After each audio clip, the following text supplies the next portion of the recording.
नमस्कार साथियों, कुछ बात करें यूट्यूब चैनल पर आपका बहुत बहुत स्वागत है।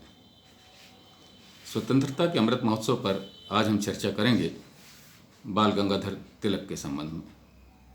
ये तिलक ही थे जिन्होंने नारा दिया, स्वतंत्रता हमारा जन्म सिद्ध अधिकार है और हम इसे लेकर के ही रहेंगे।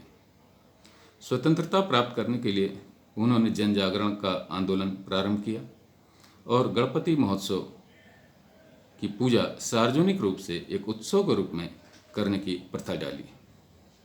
उनका कहना था कि हिंदू धर्म में पूजा एक व्यक्तिगत कर्म है, लेकिन राष्ट्र के जागरण के लिए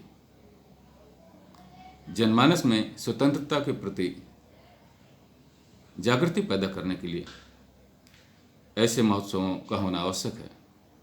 और गणपति महोत्सव धीरे धीरे महाराष्ट्र से निकल करके पूरे देश में छा गया और स्वतंत्रता की अलग जगाने में इस उत्सव का बहुत बड़ा योगदान है। साथियों, तिलक महाराष्ट्र में पुणे में से एक पत्र निकाला करते थे, समाचार पत्र केसरी के में जो उन्होंने संपादकीय लेख लिखे, उसके आधार पर अंग्रेजों ने उनके ऊपर राजद्रोह का मुकदमा लगा दिया, क्योंकि तिलक की जो भावनाएं थीं, तिलक जो अपनी भावनाएं जनमानस तक पहुंचाया करते थे, वो बहुत क्रांतिकारी भावनाएं थीं।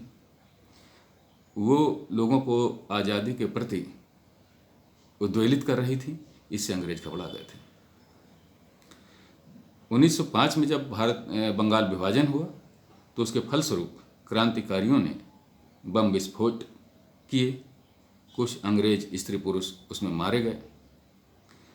अंग्रेजों ने तिलक पर यह आरोप लगा दिया कि आप जो केसरी में लेख लिखते हैं, उनके परिणाम स्वरूप ये बम विस्फोट हुए हैं, जिससे अंग्रेजों की हत्याएं हुई हैं।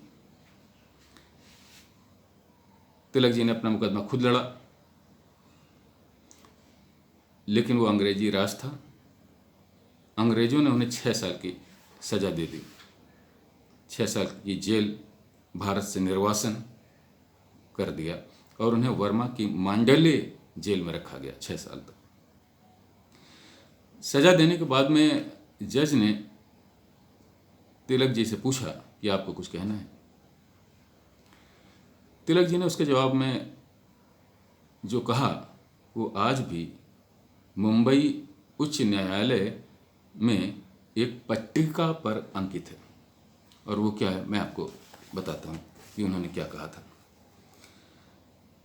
तिलक ने कहा था, मैं सिर्फ इतना कहना चाहता हूँ कि जूरी के निर्णय के बावजूद मैं खुद को बेगुनाह मानता हूँ। वस्तुओं की नियति को उच्च शक्तियाँ निर्धारित करती हैं और हो सकता है कि परमात्मा की यही इच्छा हो कि जिस वस्तु के लिए मैं लड़ रहा हूँ वह मेरे जेल से बाहर रहने के बजाय मेरे तकलीफ उठाने पर अधिक फलें और फूलें। ये बातें उन्होंने कही थी और ये बातें आज मुंबई उच्च न्यायालय के में एक पट्टिका बनाकर उस पर अंकित किया गया है। बाल गंगाधर तिलक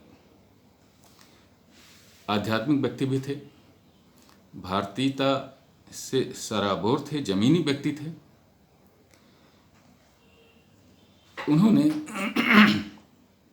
उन्होंने गीता पर एक पुस्तक भी लिखी है, उसका नाम गीता रहस्य। मैं ये मानता हूँ कि हर उस व्यक्ति को जो गीता के प्रति अपना अनुराग रखता है, उसे गीता रहस्य जरूर पढ़नी चाहिए। गीता रहस्य पढ़ने के बाद व्यक्ति कर्म करने की भावना से प्रेरित होता है। बहुत ही अध्ययनपूर्वक ये पुस्तक लिखी गई है और ये पुस्तक 6 साल के जेल के प्रवास के दौरान ही लिखी गई है। साथियों, बाल गंगाधर तिलक वो व्यक्ति थे जो आज़ादी भीख में नहीं मांगते थे। वो अपने साहस, शौर्य और वीरता से उसे प्राप्त करना चाहते थे और उसके लिए उन्हें जनमानस का भरपूर समर्थन मिला जब तक वो जीवित रहे। इसीलिए उन्हें लोकमान्य कहा जाता है, लोकमान्य बाल गंगाधर तिलक। दोस्तों, ये लोग ही थे, बाल गंगाधर तिलक जैसे लोग, जिनके आंदोलनों की वजह से और जिनके प्रखर नेतृत्व की वजह से आज हमें आज़ादी प्राप्त हुई है। बाल गंगाधर तिलक को आज़ादी के इस पूर्व दिन पर हम प्रणाम करते हैं, नमस्कार करते हैं। आज की बात में इतना ही दोस्तों। अगर आपको ये बात पसंद आई हो तो इस वीडियो को लाइक कीजिए, शेयर कीजिए, इस पर अपनी टिप्पणियाँ कीजिए और अनुरोध है कि इस चैनल को सब्सक्राइब जरूर कीजिए। कल फिर किसी मुद्दे पर आपसे मुलाकात होगी। तब तक के लिए नमस्कार। जय हिंद, वंदे मातरम।